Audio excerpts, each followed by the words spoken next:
నమస్తే మహాలక్ష్మి దర్వాజాకి అలాగే ఫ్రెండ్స్ అందరికీ దేవుడి గదిలోకి వచ్చేసానండి. పూజ గురించి చెప్పి కొద్ది రోజులు అయిపోయింది కదండి. ఇంకా మన పూజల గురించి మాట్లాడేసుకుందాం. ఎలా చేసుకున్నారండి? వసంత పంచమి మరుసటి రోజే రథసప్తమి బాగా చేసుకున్నారా ఫ్రెండ్స్? అయితే నేను ఎలా చేశానో తెలియచేస్తున్నాను. పూజలు ఈరోజు పూజ మన వసంత పంచమి పూజ అయినా ఇంకా రథసప్తమి పూజలుగా అప్లోడ్ చేశాను కదండి, చూశారు మీరు. అలాగే మహాలక్ష్మికి స్వాములకి అందరికీ తెల్ల పువ్వులతో అలంకరణ చేశానండి. ఒక్క రథసప్తమి పూజ విధానంలో చిన్న మిస్టేక్ జరిగిందండి. నేను ఆ రోజు వసంత పంచమికి అలంకరించిన సరస్వతి యంత్రం ముగ్గుని అలాగే వేసి అలాగే పెట్టేసి పోస్ట్ చేశానండి.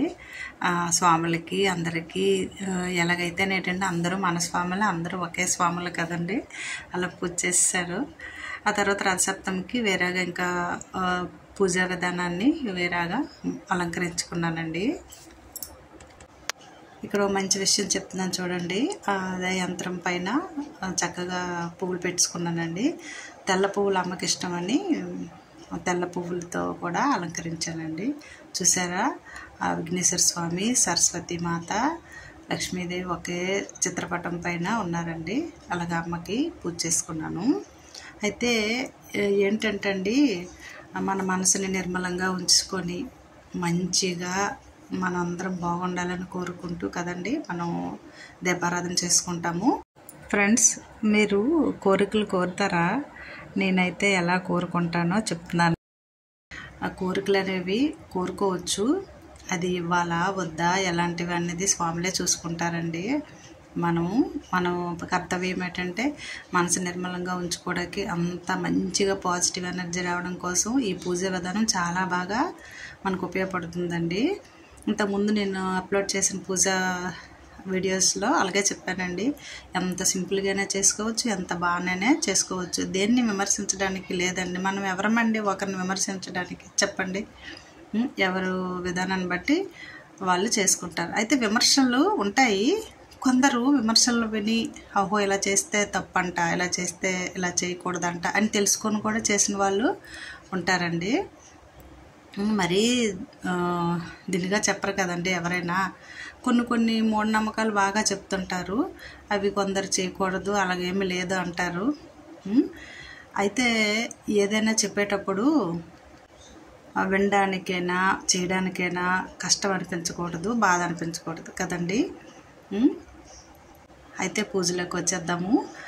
అలాగ అలంకరించుకున్నానండి. చాలా చక్కగా అలంకరణ చేసుకున్నానండి. సింపుల్గానైనా అమ్మని చేస్తున్నంతసేపు చాలా హ్యాపీ అనిపిస్తుందండి మనకి.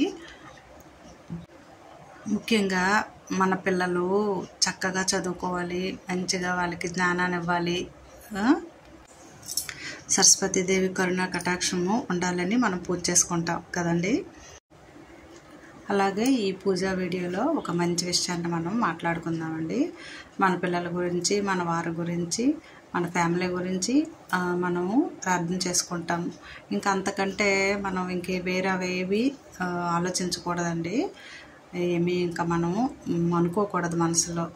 నిజంగా స్వాములు మన మనసు తెలుస్తుంది కదండి, వాళ్ళకి అంతా తెలుస్తుంది. మనం ఏమనుకున్నా వాళ్ళకి తెలుస్తుంది.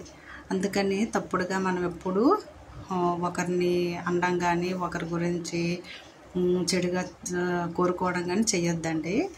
అలాగే ఏంటంటే మొన్న ఒక పేపర్లో న్యూస్ చదివానండి. అది వీడియో పెట్టాను కానీ సరిగా లేదు అని మళ్ళీ దాన్ని తీసేసి మళ్ళీ మీకు తెలియచేస్తున్నానండి. ఏంటంటే పెళ్ళిళ్ళు అవుతున్నాయి కదండి. పెళ్ళిళ్ళు ఏంటి పెళ్ళిళ్ళు అవుతున్నాయి, అంతా బాగానే ఉంటుంది అనే కదండి చేస్తాము. ముందు ప్రీ వెడ్డింగ్ షూట్స్ అని ఇవన్నీ చాలా ఖర్చు పెట్టి హంగామా చేసి బాగానే చేస్తారండి. అవి చేస్తుంటే ముచ్చట అనిపిస్తుంది. మనం వెళ్ళి చూసే వాళ్ళకి కూడా ఆనందం అనిపిస్తుంది. అబ్బో బాగా చేస్తున్నారు, మనం అలాగే చేద్దాము వీలన్నట్టుగానే అనుకుంటాం. అంతా బాగానే ఉంటుంది. కొందరు జీవితాలు చక్కగా ఉంటాయండి. కొందరు ఏం చేస్తున్నారంటే ఒకరికొకరికి తర్వాత అర్థం చేసుకోలేక చెప్పేవాళ్ళు లేక వాళ్ళు పెరిగే విధానమో ఏంటో మరి అర్థం కూడా చేసుకోవాలండి. అలాగే హెల్త్ పరమైన ఇష్యూస్ వల్ల కూడా ఉంటుందండి ఇలాంటి ప్రాబ్లమ్స్. అందుకని చాలా దారుణంగా అయిపోతున్నాయండి. అసలు భారతదేశం అంటే మన సాంప్రదాయాలు సంస్కృతి ఎంతో దీనిగా చెప్పుకుంటారు కదండి అందరూ. అలాంటిది రోజు రోజుకి చాలా దారుణంగా తయారవుతుందండి. నేను చూస్తున్న పిల్లలు కొందరు వైఫ్ అండ్ హస్బెండ్ అయినా ఎవరైనా చూసినా చక్కగా ఒకరినొకరు అర్థం చేసుకొని చాలా బాగా ఉంటున్నారండి. వాళ్ళని చూస్తే ముచ్చటేస్తుంది, ఓ ఇలాగ ఉండాలి, ఈ రకంగా అర్థం చేసుకోవాలి అని. ఏమి చిన్న చిన్న ఉన్నా బయటకు రాకూడదండి. అలాగా తెలియక చాలా వరకు ప్రాబ్లమ్స్ చాలా వరకు ఎదుర్కొన్నారు. అందరము ఎదుర్కొన్నామండి. కానీ తెలుసుకొని అర్థం చేసుకొని ఫ్యామిలీని నడిపించుకోవాలండి. అందుకు మన పెద్దలు ఏం చేయాలంటే వాళ్ళకి చెప్పాలి, చెప్పే విధంగా చెప్పాలి. మా ఫ్యామిలీలో ఒక గొప్ప వ్యక్తి ఉన్నారండి, చాలా బాగా చెప్తారు. అతను నుంచి మంచిగా అందరూ తెలుసుకుంటామండి. అలా చెప్పేటట్టుగా ఉండాలి. ఒకరికి ఇబ్బంది పెట్టకూడదు, ఒకరిని నొప్పించకూడదు. ఇలాగని వివరించాలి. ఆ చెప్పే విధానం ఉండాలండి. ఆ టాలెంట్ కూడా అందరికీ రాదండి. అదంతా అమ్మల దయ. ఏమంటారు ఫ్రెండ్స్? అలాగే ఇంకొక వీడియోతో మీరు ముందుకి వచ్చేస్తాను. మంచిగా మంచి మంచి విషయాలు తెలుసుకుందాము. నెక్స్ట్ ఏకాదశి పూజ గురించి ఒక వీడియో నేను చేస్తున్నానండి. ఇప్పుడు లేదు, శనివారమే కదా వచ్చేస్తుంది పూజ. భీష్మ ఏకాదశి చాలా మంచిది. వింటే భారతమే వినాలి, తింటే గారెలే తినాలని ఉంది కదండి మనకి.